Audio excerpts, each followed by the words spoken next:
ActionFigureResource.com. The Action Figure Resource Guide to eBay Part 2, Buying a Figure. This is the second part of our eBay guide. The first was all about finding and valuing a figure. This one is going to be about the actual business of tracking down and buying one. We'll teach you not only how to get the best deal, but to give yourself the best odds at getting a figure in the condition that you want. Searching. Let's begin with the basic search process. What we're going to look for today is a good example of Homer Simpson. Go to the search box and type in Homer Simpson. Today this gives us 5,298 results, representing the sheer deluge of Simpsons merchandise with Homer's face on it that have emerged since the late 1980s. Clearly far too many to sift through, so we need to narrow that down. Add the word figure to the search box. This gives us only 201 results, which is a decent number to have to browse with if we're not looking for a specific figure. Right now it's sorted by best match, which doesn't really mean anything, so we need to make this more of a tiered list to browse through. Go to the sort box and switch to price plus P&P highest first. This gives us at the top a complete series 1 of the Simpsons World of Springfield figures. These are the line we're after, although this price is clearly for those seriously embroiled in a collection. On a side note, I had all 8 of these around 12 years ago, and I'm currently kicking myself for letting them go, loose for a song. Back to the main list, and scrolling down, these are all unusual variants or rare instances of Homer in different outfits and various lines. The first one from World of Springfield at a sensible price is this casual Homer, adorned with simple underpants. Unfortunately for me personally, this is located within the USA, so despite its sub £10 price tag, the postage will be a whopping $50. So let's abandon worldwide purchasing for now and just look at our own territory where shipping should be more reasonable. Go to Item Location on the left-hand column and switch from On eBay UK to UK only. This is the difference between items listed from outside the country in order to hit a wider market and those actually located in the British Isles or whatever country you're in. That brings us from 201 results down to 95. Among this 2-page list there are various interesting examples, including a prom date 2-pack with Marge, a baseball mascot, and a loose lot of 4 different Homers. Some listings will actually cover multiple figures in a fairly easy to navigate drop-down list. Greyed out figures will not be selectable, thus allowing you to see what's left.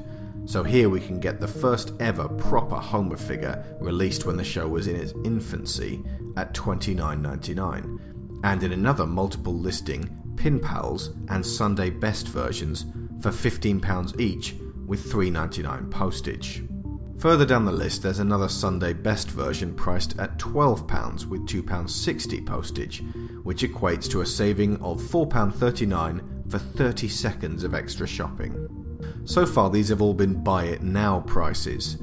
Just on the off chance that some of you are unfamiliar with this, buy it now means you can pay immediately like a regular online storefront. Auctions means you have to bid on them. The best value buy it now example would appear to be the more reasonably priced Sunday Best version. Further down the list there are a variety of Homer figures up for auction, so let's have a look at them. Switch the listing type box at the top of the selection from All Listings to Auction.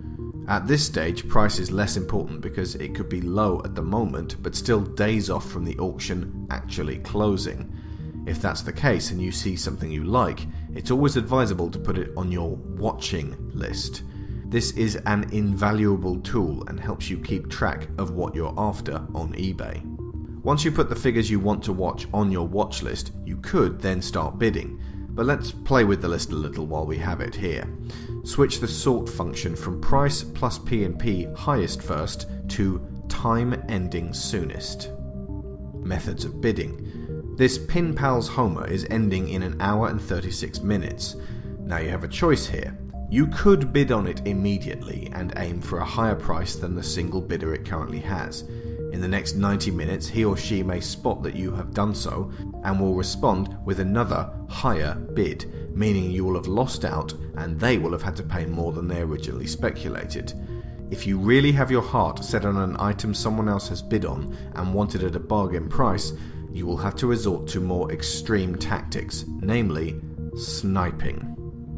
Sniping is when you bid in the last few seconds of an auction, giving your effective opponents, namely your buying competition, no time to decide that they want to pay more than you. It can be very effective in getting what you want and leaving less experienced buyers empty-handed. It also leaves the seller with potentially lower final value on their item. The prevalence of this tactic among eBay buyers is why I personally never sell my figures via auction or allow buyers to send me their best offers for buy it now. If something of mine sells, then I want it to be at the price I set. Here you can see the results of an Aladdin Blu-ray I bid on earlier today. There had been 3 other bids, and my 4th was in the 7th second before the auction closed, thus allowing my PC time to process the transaction, but not enough time for the other 3 potential buyers to react. My high bid was actually £8.55, which, coupled with postage, would still have bought it in lower than the price on Amazon. As it turns out, bidder number 3's high bid was £3.33, so eBay added 20p to that and made £3.53 plus £2.50 postage the final value. Had I bid that at, say, the last 5 minutes, then bidders 1, 2 or 3 might have thought, I want this Blu-ray more than the value of £3.53, so I'll bid £6. Had they then bid £6, they still wouldn't have got the item, but I would have ended up another £2.67 out of pocket, as the high bid stayed with me, but jumped up to £6.20 to outstrip the additional bid. The seller would have been happier, and I would still have got a bargain, and in an ideal world, that's how all auctions should go. Except, there will always be someone with slightly more money than you, and I have found myself, in the past, losing out on the figures I wanted, time and again, by virtue of being pipped to the post. Whilst constructing this instructional video to test this theory, I bid the same £8.55 on a Little Mermaid Blu-ray, 29 minutes before it ended. Though there were 5 other bidders, nobody attempted to outbid me this time, so sniping is not a necessity, though this was in the mid-afternoon on a weekday, and if it had been a more active time for eBay purchasing, such as Sunday evening, I could well have been outbid. There are other ways of finding bargains at auction, including searching for misspelled listings and the risky practice of bidding on items from sellers with poor feedback, or who have been very vague about the listing itself. This starts alarm bells ringing in the heads of other buyers, and you may find yourself the lucky sole bidder. However, there is a higher possibility of fraud or low-quality merchandise in these cases. How to bid. It's always advisable to go slightly over the nearest pound or dollar. If someone bids 10 and you bid 10.50, then you pay a little extra but secure the win. A lot of this is based upon the subtle art of second-guessing what the current high bidder would pay, and for that you need to do your research. Consult the video on valuing figures and use those practices to research the highest, lowest, and average prices paid for identical items in similar circumstances. Forearmed with this knowledge, you can ensure that you are prepared when you bid, and you will know what a fair buy it now price is. When you are ready, either in the last few seconds before the item ends, if you are sniping, or whenever you feel confident with your bid, if you are not, enter the amount you wish to bid and click Place Bid. You will then be asked to confirm. There is a handy countdown in this box which allows you to fine-tune to the second any close to the wire bids, whilst observing the listing for sudden jumps in price from other buyers doing the same thing as you. Remember, it doesn't matter how late you place your bid if someone else pledges higher than you.